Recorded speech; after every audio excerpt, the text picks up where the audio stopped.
turabona ko bitagishobotse niyongera kuduhamagara turagaruka mumbabarire ntimurambirwe natubwira ati nejo tuzagaruka ntimuzarambirwe natubwira ati nejo bundi bizabuka.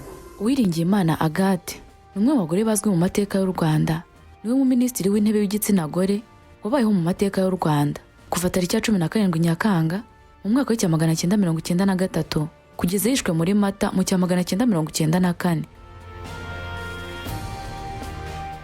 Uyu yabereye abanyarwanda intwari ikomeye itazibagirana kubera uruhare yagize mu kurwanya ingengabitekerezo ya jenoside, guharanira uburenganzira bw'abagore, guca akarengane no kudashyigikira ingoma y'igitugu yariho muri icyo gihe kugeza ubwo abizize akicwa.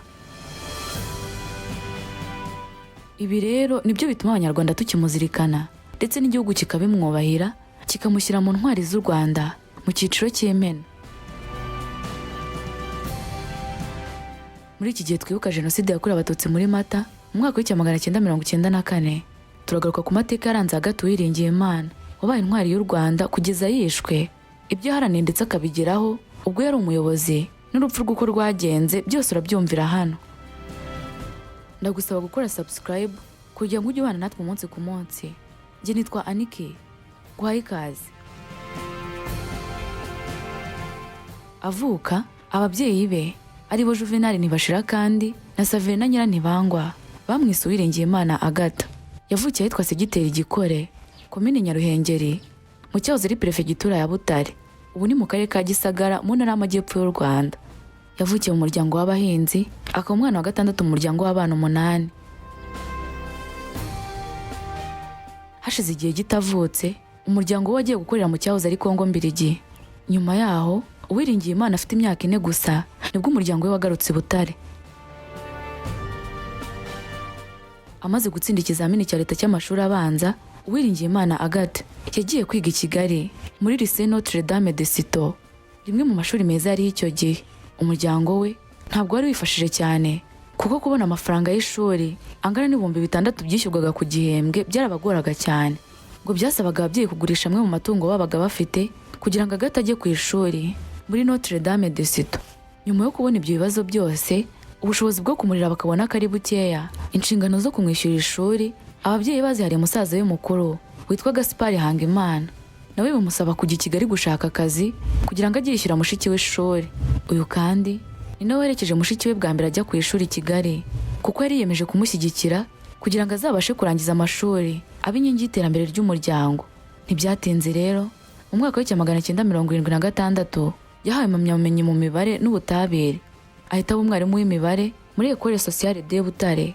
Mu mwaka wa 1976 yashakanye n'umukunzi we w'igihe kirekire bari bariganye witwa Ignace Barahira, maze batura i Butare. Uwiringiyimana Agathe yize kandi mu yahoze ari kaminuza nkuru y'u Rwanda, aho yabonye impamyabumenyi mu by'ubutabire, hanyuma ajya kuba umwarimu nanone ku Kibuye, ubu ni mu ntara y'Iburengerazuba bw'u Rwanda. Mu mwaka wa 1986 afite imyaka 30 y'amavuko, Uwiringiyimana yabaye umwarimu w'imibare n'ubutabire muri kaminuza nkuru y'u Rwanda. Mu mwaka wa 1986 yashinze koperative yo kuzigama no kuguriza mu bayobozi n'abarimu bagenzi be mu ishuri rya Butare. Ibi bikaba byaramuteye gushimwa n'abayobozi bakuru b'igihugu, maze mu mwaka wa 1989 yoherezwa gukora muri Minisiteri y'Ubucuruzi. Uwiringiyimana Agathe aha Minisitiri w'Intebe mu mwaka wa 1992 yinjiye mu ishyaka riharanira demokarasi MDR ritavugaga rumwe na leta. Nyuma y'amezi 4 yahise agirwa Minisitiri w'Uburezi na Dr Nsengiyaremye Dismas wari Minisitiri w'Intebe, nyuma y'imishyikirano hagati ya Perezida Habyarimana Juvenal n'amashyaka 5 ataravugaga rumwe na leta. Igihe yari ku buyobozi bwa Minisiteri y'Uburezi yakuyeho politiki y'iringaniza rishingiye ku moko mu mashuri. Ibi bikaba byaratumye yangwa na benshi mu bayobozi bari bafite ingengabitekerezo y'amacakubiri. Icyo gihe kandi nibwo hatangiye kumvikana abayobozi b'ibigo by'amashuri, abagenzuzi b'amafasi n'amakomini badakomoka muri MRND, nabo bamufashije gushyira mu bikorwa gahunda yo kurwanya ivangura mu mashuri. Uwiringiyimana yatumye abaturage batangira gutekereza ku burenganzira bwabo, by'umwihariko abagore, aho abagore 3,000 bakoraniye mu mujyi wa Kigali bakora imyigaragambyo yamagana ikandamizwa bakorerwaga muri icyo gihe. Ku itariki ya 17 Nyakanga mu mwaka wa 1993, nyuma y'inama hagati ya Perezida Habyarimana n'amashyaka atavuga rumwe na leta, Uwiringiyimana Agathe yabaye minisitiri w'intebe wa mbere w'umugore, asimbuye Dr Nsengiyaremye Dismas wari waramugize minisitiri w'uburezi. Kugirwa minisitiri w'intebe kwa Dr Nsengiyaremye na Perezida Habyarimana ntibyigeze byishimirwa n'andi mashyaka. Bitewe n'uko Uwiringiyimana atari afite imbaraga nk'abandi bakandida, rero byahaga icyizere perezida ko azashobora guca icyuho mu mashyaka atavuga rumwe nawe.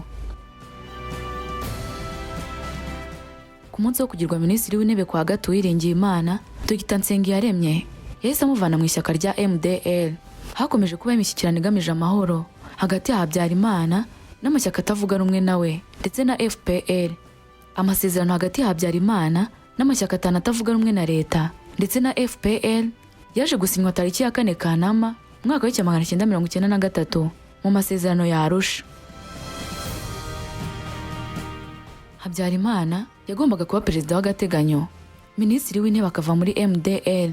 Hagati aho Uwiringiyimana yari yishimiwe na perezida ndetse na bamwe mu ishyaka rye. Ibi bikaba byaragaragariraga mu nama n'abanyamakuru aho bakundaga kumwibasira. Ishyirwa mu bikorwa rya guverinoma y'agateganyo ryagombaga gushyirwa mu bikorwa ku itariki ya 25 Mata mwaka wa 1994, aho Uwiringiyimana yagombaga kuva kuri uwo mwanya kuko atari akiri muri MDL.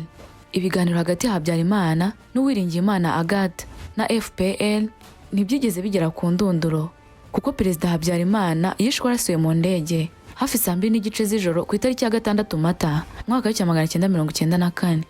Nyuma y'amasaha make Habyarimana yishwe, Uwiringiyimana yagiranye ikiganiro na radiyo mpuzamahanga y'Ubufaransa, yerekana ibiri kubera mu gihugu agira ati: hari amasasu hirya no hino, abantu baryamye hasi mu mazu yabo, turi guhura n'ingaruka z'urupfu rwa perezida. Ndizera ko tw'abasivile nta ruhare dufite mu icwa rya perezida. Mbere ya saa 9 z'ijoro, ingabo z'umuryango w'abibumbye zohereje abasirikare babiri mu rugo rwa Agathe Uwiringiyimana, zigomba kumuherekeza kugera kuri radiyo Rwanda aho yagombaga gutambutsa ijambo rihumuriza abaturage. Urugo rwa Agathe Uwiringiyimana rwari rurinzwe n'abanyegana 5 bo muri minuari, hakiyongeraho abandi 10 b'Ababiligi. Imbere mu rugo rwe harimo abasirikare barindaga perezida, ariko hagati ya saa 12:45 na saa 1:15 z'ijoro abasirikare bari bashinzwe kurinda perezida baguse abasirikare ba minuari maze babategeka gushyira intwaro zabo hasi. Uwiringiyimana amaze kubona ko nta burinzi agifite, yahungiye ahakoreraga abakoranabushake b'umuryango w'abibumbye. Abatangabuhamya bavuga ko abasirikare bashinzwe kurinda perezida binjiye aho bari bashaka Uwiringiyimana. Bitewe n'uko yatinyaga ko bakwica abana be, yahise yiyerekana we n'umugabo we maze bahita baraswa ako kanya. Abana be bahise bahungishwa mu Busuwisi. Mu gitabo cya Romeo Dallaire yise Shake Hands with the Devil, avuga ko abana ba Uwiringiyimana Agathe bahungishijwe n'umusirikare w'umunyasenegal witwa Kapiteni Mbaye Diagne, wari umusirikare wa minuari. Majoro Ntuyahaga Bernard yashinzwe n'urukiko mpuzamahanga mpanabyaha rwashyiriweho u Rwanda rwa Arusha ko ari we wishe Uwiringiyimana Agathe n'abasirikare 10 b'umuryango w'abibumbye. Karamagatade wari ufite ipeti rya kaporari mu ngabo za FAR, akaba yarakoraga mu kigo cya gisirikare cya Kanombe ashinzwe gushyingura abasirikare bitabye Imana, yasobanuye ko gahunda yo kwica Uwiringiyimana Agathe yaterwaga n'uko atumvikanaga na perezida ndetse n'abasirikare bakuru, kuko we yarashyigikiye ishyirwaho rya leta ihuriweho nubwo abandi batari babishyigikiye. Yagize ati: gahunda yo kumwica yatewe n'uko atavugaga rumwe n'ubutegetsi bwa Habyarimana. Ntabwo abasirikare bakuru bari bamwishimiye, babonaga bangamiye umugambi wo kwica abatutsi. Uwiringiyimana Agathe yabaye umwe mu bagore bake b'abanyapolitike babashije kurwanya igitugu, ubu akaba abarirwa mu ntwari z'igihugu cy'u Rwanda. Mu mwaka wa 1975 yasezeranye na Barahira Inyasi, bitabye Imana bamaze kubyara abana 5, abahungu 4 n'umukobwa umwe. Uwiringiyimana Agathe kugeza ubu niwe mugore wenyine wabaye minisitiri w'intebe mu gihugu cy'u Rwanda. Yabaye minisitiri w'intebe w'u Rwanda kuva ku itariki ya 17 Nyakanga mu mwaka wa 1993 kugeza yishwe muri Mata mu 1994. Niwe warwanyije byari umugambi wa leta yariho muri icyo gihe yateguraga jenoside yakorewe abatutsi muri Mata mu 1994. amateka yamuranze ahamya ko ari umugore wakoraga ibikorwa byiza kandi akaba yaratanze umusanzu we ku gihugu mu ngeri zitandukanye. Mu kiganiro The New Times yagiranye n'umukobwa we Umuhoza Rusi Marie Christine yahishuye byinshi byaranze ubuzima bw'umubyeyi we birenze ibyo kuba umunyapolitike. Umuhoza asobanura ko nyina umubyara yari umugore ukunda abantu kandi akagira ubuntu, ko yitaga by'umwihariko ku badafite amafunguro akayabaha, barimo abaturanyi be, inshuti ndetse n'abo mu muryango we by'umwihariko. Ibi kandi yabikoraga muri weekend igihe atagiye mu kazi. Nyakwigendera Uwiringiyimana Agathe, umutima we wa kimuntu warengaga kuba muri politiki no kuba minisitiri w'intebe, akaba umuntu waharanaga ko abagore batera imbere, aho yakundaga kwamagana ubusumbane bw'abagore n'abagabo bwariho muri icyo gihe. Umukobwa we Umuhoza kuri ubu aba mu gihugu cy'Ubusuwisi yatangaje ko nyina yahoraga aharanira ko uburenganzira bw'abagore bwakubahirizwa. Yaragize ati umunsi umwe hari abanyeshuri bahatiwe gusibira kubera irondamoko ryabaga mu mashuri muri biriya bihe, maze umwe mu banyeshuri twiganaga amwandikira ibaruwa ayinyuzaho ansaba ko nyishyira mama. Muri icyo gihe yari minisitiri w'uburezi.